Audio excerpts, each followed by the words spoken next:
Shalom semuanya.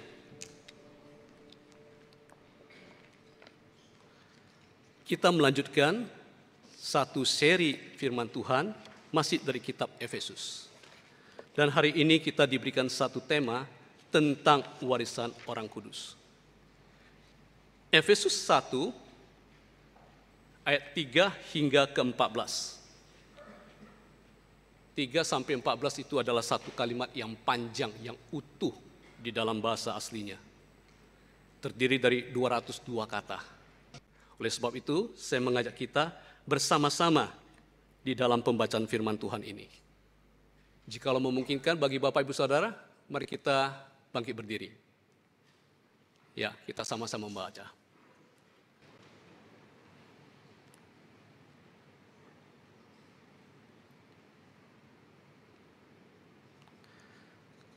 Ayat 3 hingga 14, kemudian kita akan lihat ayat 18.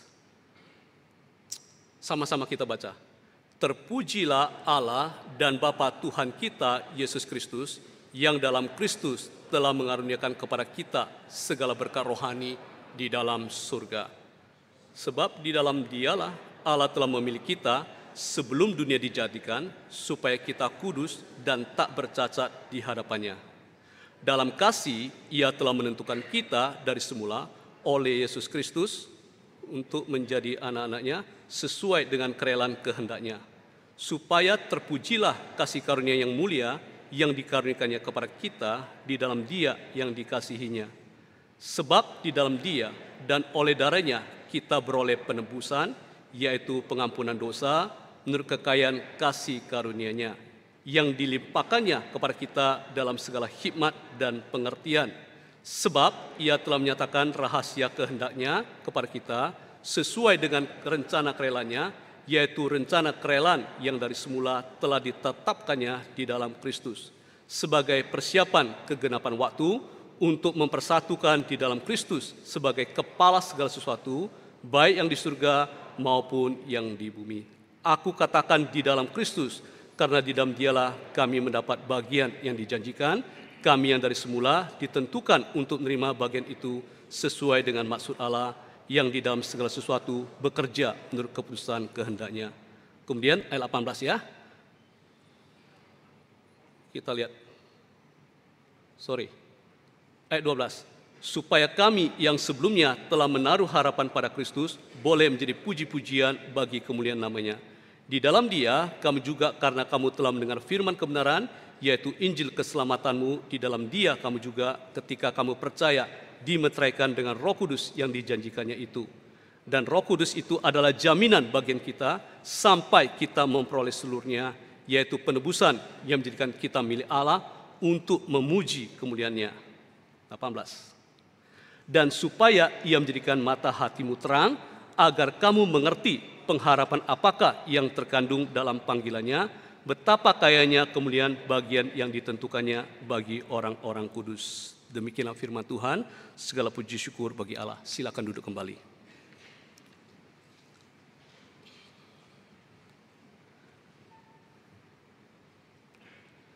Inheritance in the saints, atau warisan di dalam orang-orang kudus. Pada hari ini saya diberikan tema ini untuk kita renungkan. Apakah warisan di dalam orang-orang kudus tersebut? Di dalam Alkitab Bahasa Indonesia versi terjemahan baru, kata inheritance atau warisan diterjemahkan sebagai bagian. Ayat 11. Aku katakan di dalam Kristus, karena di dalam Dialah kami mendapat bagian yang dijanjikan. Kami mendapatkan warisan. Dan kemudian kita lihat ayat 18 seperti tadi. Dan Rasul Paulus berdoa demikian. Berdoa supaya Ia menjadikan mata hatimu terang. Maksudnya ada mata hati dari jemaat Efesus. Dan ini termasuk kita semua yang membaca, mendengarkan, dan merenungkan dari surah Efesus. Agar apa? Agar kamu mengerti pengharapan apakah yang terkandung dalam panggilannya, betapa kayanya kemuliaan bagian yang ditentukannya bagi orang-orang kudus. betapa kayanya kemuliaan warisan di dalam orang-orang kudus. Paulus berdoa supaya mata hati kita Tuhan jadikan terang untuk mengerti, untuk melihat. Mari kita melihat ayat 18 ini. Rasul Paulus berdoa dengan sungguh-sungguh agar mata hati kita, agar mata rohani kita diterangi, diiluminasi, sehingga kita dapat mengerti betapa kayanya kemuliaan dari warisan bagi orang-orang kudus.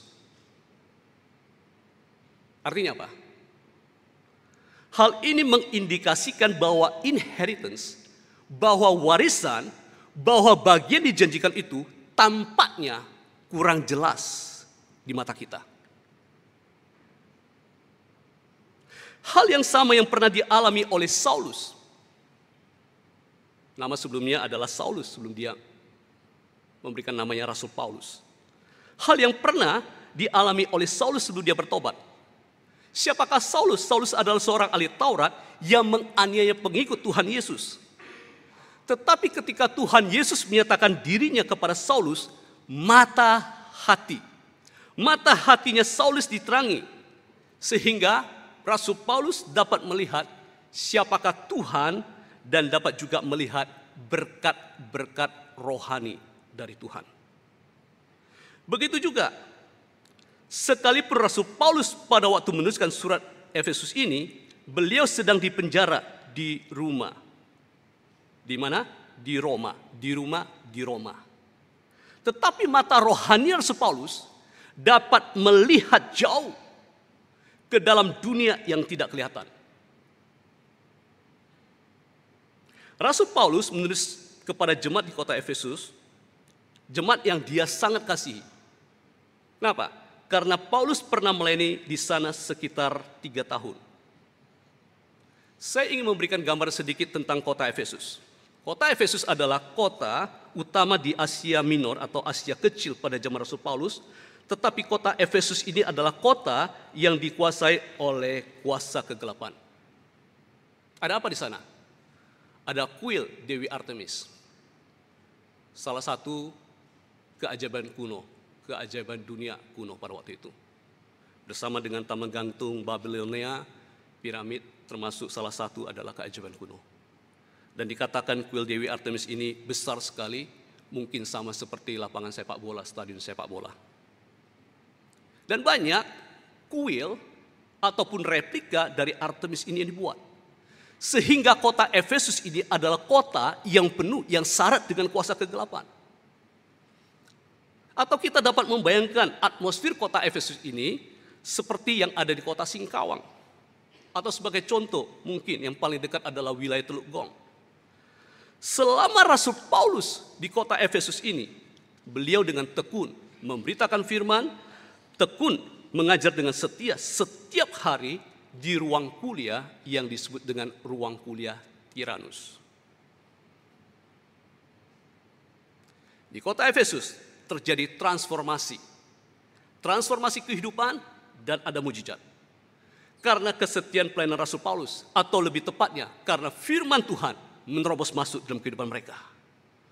Banyak pengikut sihir yang pakai magic itu percaya kepada Tuhan.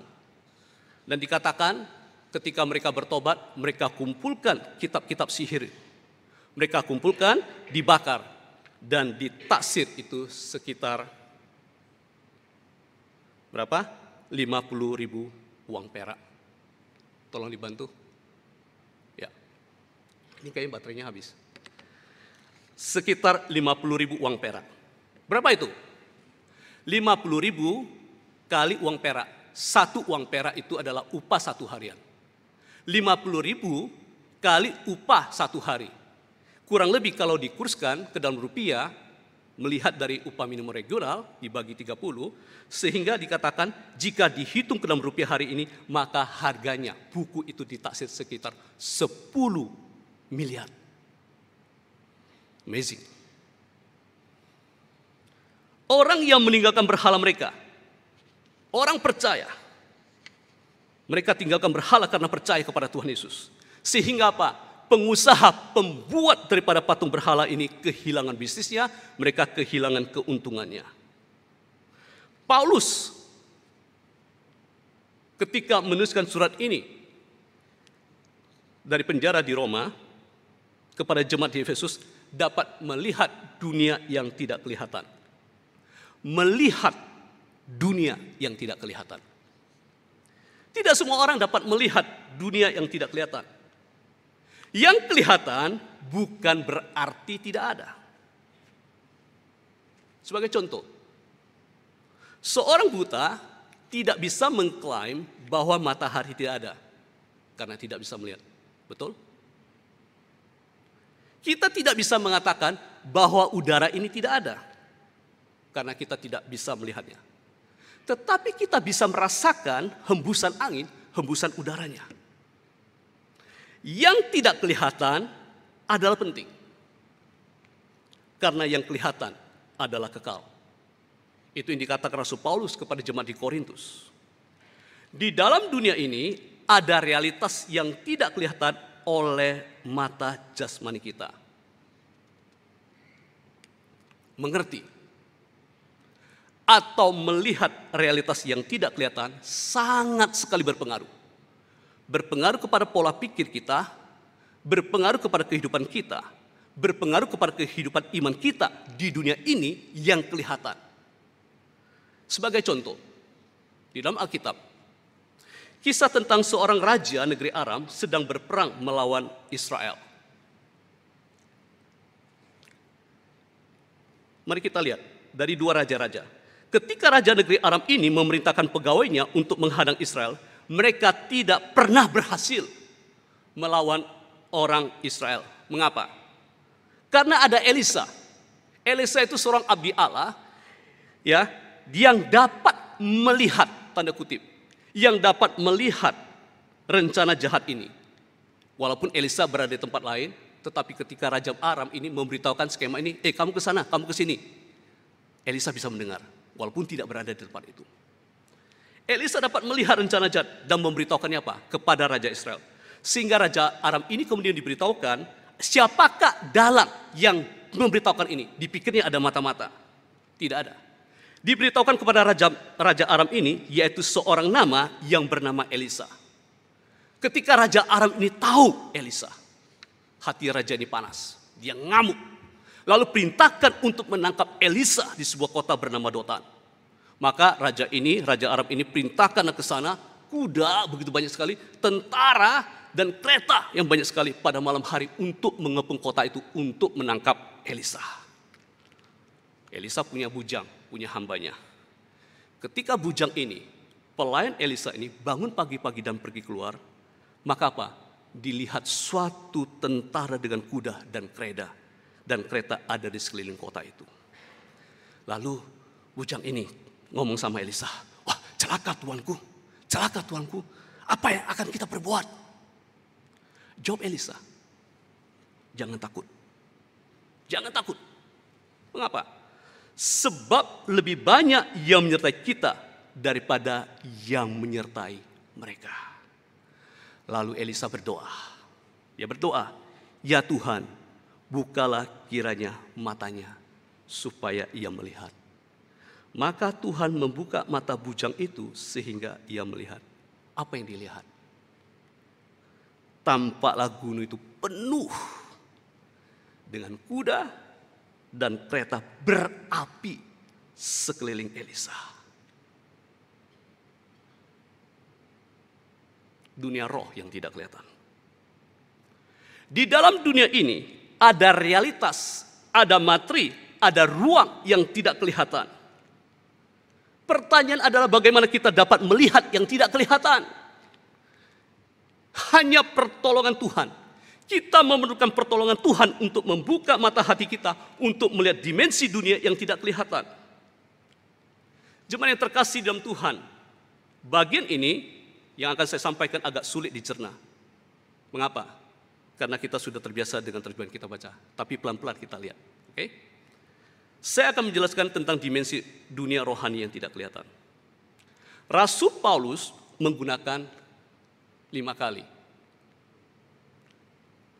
Dengan frase in the heavenly places. Heavenly, not heaven.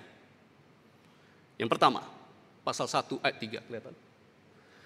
Pasal 1 ayat 3, terpujilah Allah dan Bapa Tuhan kita Yesus Kristus yang dalam Kristus telah mengaruniakan kepada kita segala berkat rohani in the heavenly places. Terjemahan bahasa Indonesia, di surga. Pasal pertama ayat 20, yang kedua, yang dikerjakannya oleh Allah Bapa di dalam Kristus dengan membangkitkan Dia dari antara orang mati dan mendudukan Dia di sebelah kanannya in the heavenly places, di surga. Yang ketiga, pasal 2 ayat 6, dan di dalam Kristus Yesus Ia telah membangkitkan kita juga dan memberikan tempat bersama-sama dengan Dia in the heavenly places, di surga. Keempat, supaya sekarang oleh jemaat diberitahukan pelbagai ragam hikmat Allah kepada pemerintah-pemerintah dan penguasa-penguasa in the heavenly places, di surga. Yang terakhir, karena perjuangan kita bukanlah melawan darah dan daging, tetapi melawan pemerintah-pemerintah, melawan penguasa-penguasa, melawan penghulu-penghulu dunia yang gelap ini, melawan roh-roh jahat ini in the heavenly places. Terjemahan TB1 di udara. Terjemahan yang kedua, TB2 yang baru keluar, di langit. Semua pakai frase in the heavenly places. Di surga, di surga, di surga, di surga, kemudian di langit, di udara. Pertanyaan untuk kita renungkan. Jadi, jika frase in the heavenly places itu adalah surga, maka mungkinkah kuasa dunia yang gelap ini, roh-roh jahat itu ada di surga?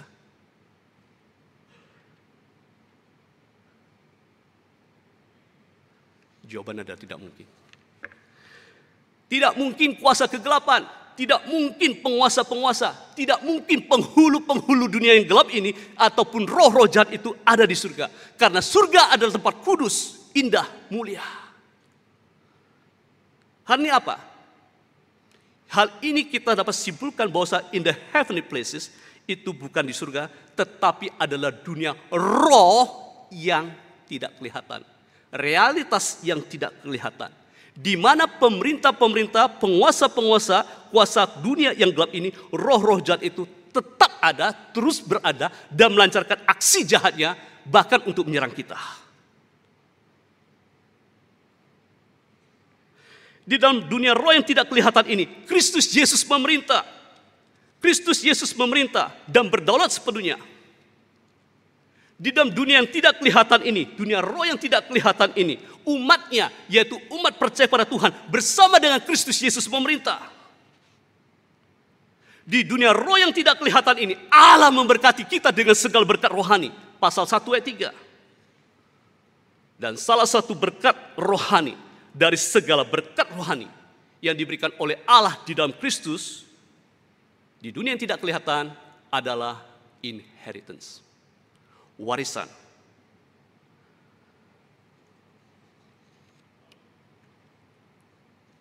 Inheritance adalah berkat rohani yang disebutkan di dalam bagian ini. Mari kita melihat 7 berkat rohani yang Allah berikan kepada kita di dalam Kristus Yesus. Paling tidak ada 7. Ya, yang pertama, dipilih sebelum dunia dijadikan. Ayat 4. Yang kedua, dipredestinasi atau bahasa sederhananya ditentukan dari semula untuk diadopsi, yaitu menjadi anak-anak Allah. Ayat 5. Yang ketiga, penebusan melalui darah Kristus Yesus. Ayat 7a. Yang keempat, pengampunan dosa. Ayat 7b. Kelima, penyataan atau dibukakannya rahasia kehendaknya kepada kita. Ayat 9. Dan yang keenam, kita telah ditentukan untuk mendapat bagian yang telah dijanjikan atau inheritance. Ayat 11. Dan yang ketujuh, dimeteraikan oleh Roh Kudus. Ayat 13. Fokus kita pada hari ini adalah tentang berkat rohani yang keenam, yaitu inheritance. Namun di bagian ini ada sedikit perdebatan. Pertanyaan adalah, warisan itu punya siapa? Whose inheritance? Apakah punya kita, our inheritance, ataukah punya Allah, God's inheritance? Maksudnya apa? Apakah punya kita, yaitu kita yang mendapat warisan atau bagian tersebut? Atau apakah punya Tuhan, yaitu Tuhan yang memilih kita sebagai bagiannya, sebagai miliknya, dijadikan warisannya.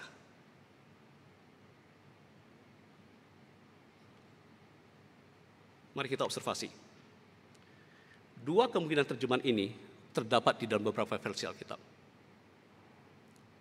Kalau versi Mandarin, bagi Bapak Ibu Saudara, jemaat bisa melihat di sana ada tanda kurung. 我们在他里面得了基业.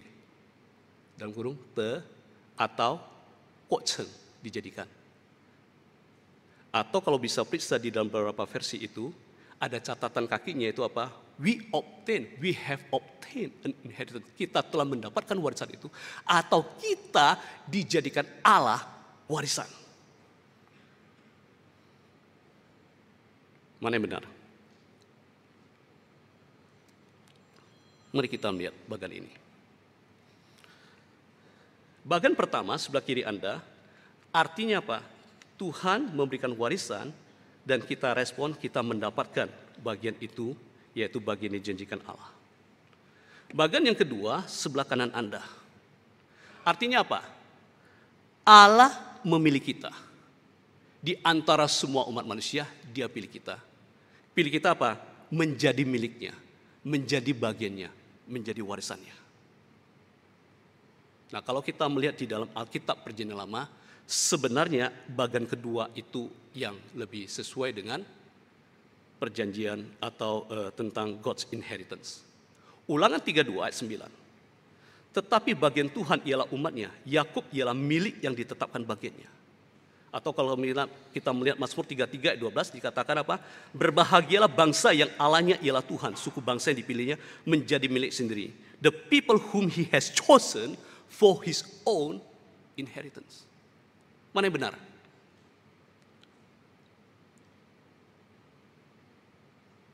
Mana yang benar?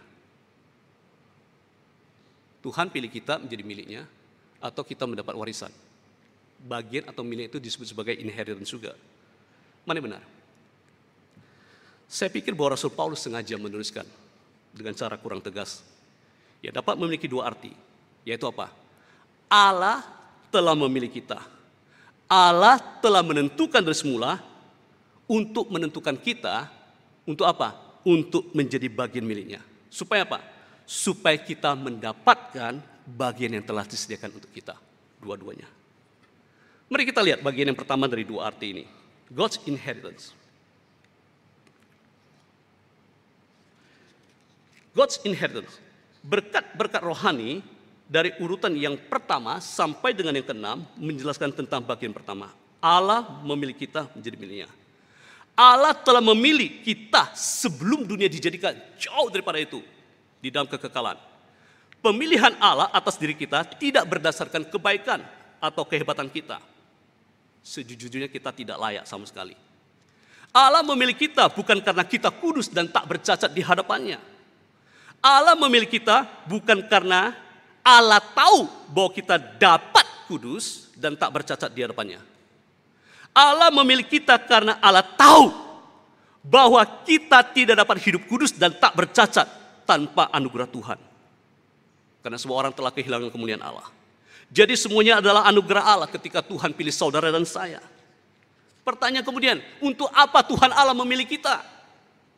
Untuk menentukan kita, predestinasi kita, untuk menentukan kita dari semula. Untuk apa? Untuk menjadi anak-anaknya atau diadopsi menjadi anak-anaknya.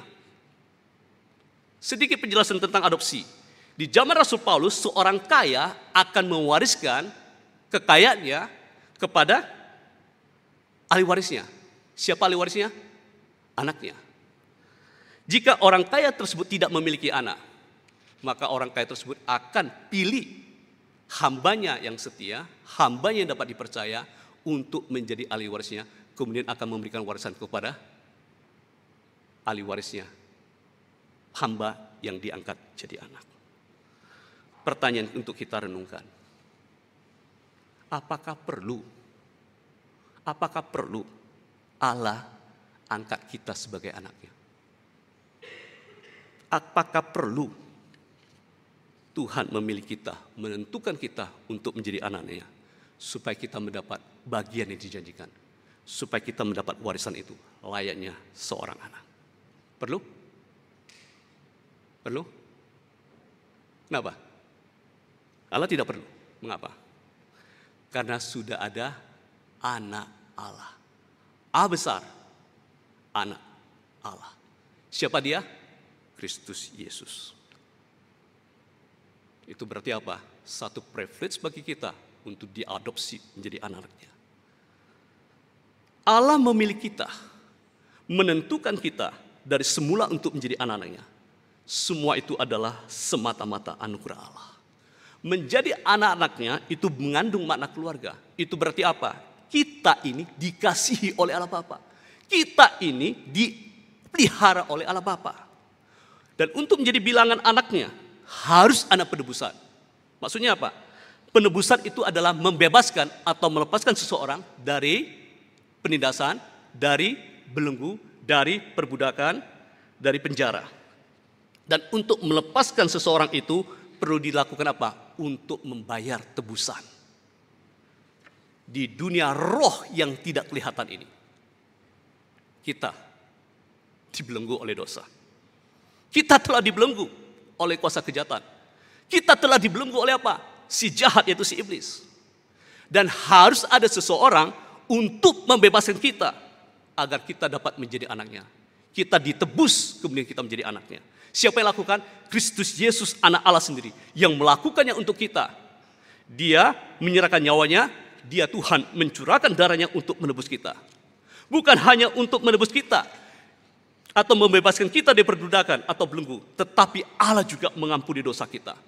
Dosa apapun yang kita perbuat, pelanggaran apapun, besar atau kecil, semuanya Tuhan berikan pengampunan ketika kita beriman kepada Tuhan Yesus.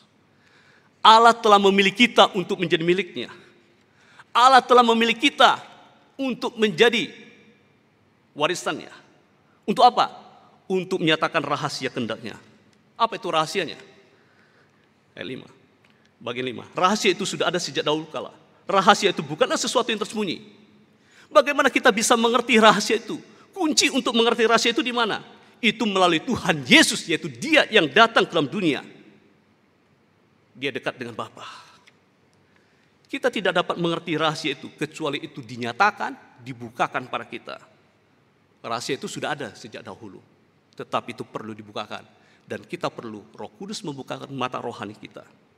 Melalui Kristus Yesuslah Allah menyatakan rencana maksud Allah itu pada kita. Apa itu rahasianya? Rahasianya mau tahu? Mau tahu? Yesus adalah kepala segala sesuatu. Kepala segala sesuatu. Artinya apa? Yesus memerintah, Dia berdaulat sepenuhnya, Dia berkuasa sepenuhnya atas segala sejarah manusia. Termasuk di dalam politik, ekonomi, sosial, budaya, agama. Tuhan Allah berdaulat sepenuhnya. Semua yang ada di surga, yang ada di bumi, semua itu akan dipersatukan di dalam Kristus. Dan semua ini akan tunduk kepada Kristus Yesus sebagai Tuhan dan Raja. Allah memberitahukan ini pada kita. Mengapa? Karena kita itu adalah miliknya. Kita ini adalah God's inheritance. Tuhan bukakan semua itu pada kita. Itu warisan yang diberikan oleh Allah kepada kita. Sekarang yang kedua. Apa yang menjadi warisan kita? Our inheritance. Yaitu bagian yang telah ditentukan untuk kita. Apa itu? Warisan atau bagian kita sebagai anak-anaknya ialah segala berkat rohani yang dianugerahkan Allah di dalam Kristus Yesus anak Allah di dalam dunia yang tidak kelihatan ini. Karena kita telah diadopsi menjadi anaknya. Karena kita telah diadopsi, kita menjadi ahli waris untuk menerima janji Allah. Kita akan terima bersama-sama dengan Kristus. Jadi apa yang Tuhan Yesus terima, dapatkan dari Allah Bapa, itu juga yang akan kita terima. Wow. Apakah itu? Kita akan menjadi kudus dan tak bercacat, seperti Kristus Yesus yang kudus. Kita akan mengalami kebangkitan. Kita akan mengalami kehidupan kekal sesudah kematian, seperti Tuhan Yesus yang telah mati, bangkit dan hidup kembali. Kita akan terima kemuliaan. Bahkan kita akan memerintah bersama dengan Kristus yang adalah kepala dari segala sesuatu, baik yang di bumi maupun di surga. Jadi kita tidak perlu takut kepada kejahatan, kepada rencana kejahatan. Kita tidak perlu takut kepada iblis, kepada roh-roh jahat itu yang hendak merontokkan iman kita. Tidak perlu. Semuanya itu berdasarkan kerelaan kehendak Allah untuk kita. Semua itu berdasarkan maksud dan rencana kekekalan Allah untuk kita semua. Doksologi. Terpujilah Allah Bapa. Terpujilah Tuhan Yesus, Anak Allah. Terpujilah Roh Kudus yang telah memberkati kita. Segala kemuliaan bagi Allah.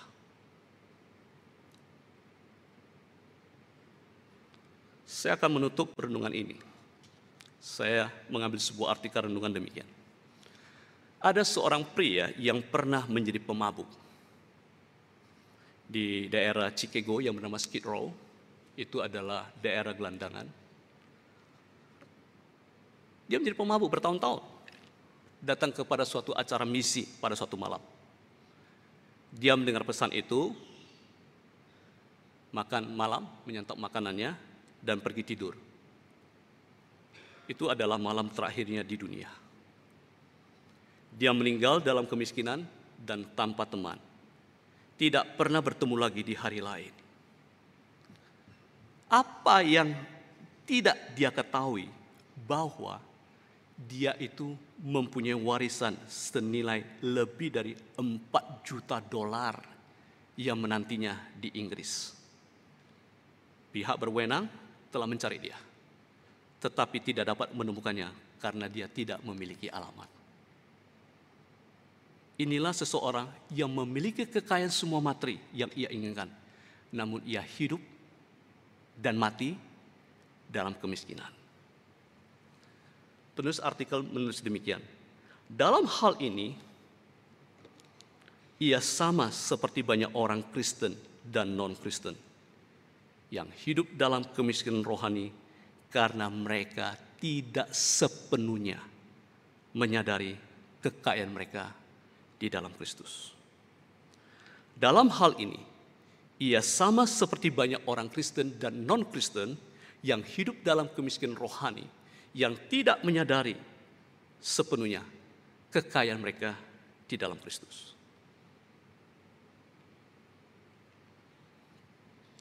Bapak, Ibu, Saudara yang terkasih dalam Kristus, kita kaya. Kita lebih kaya daripada yang kita pikirkan. Kita jauh lebih kaya daripada yang kita pikirkan. Karena apa? Karena kita adalah anak-anak Allah.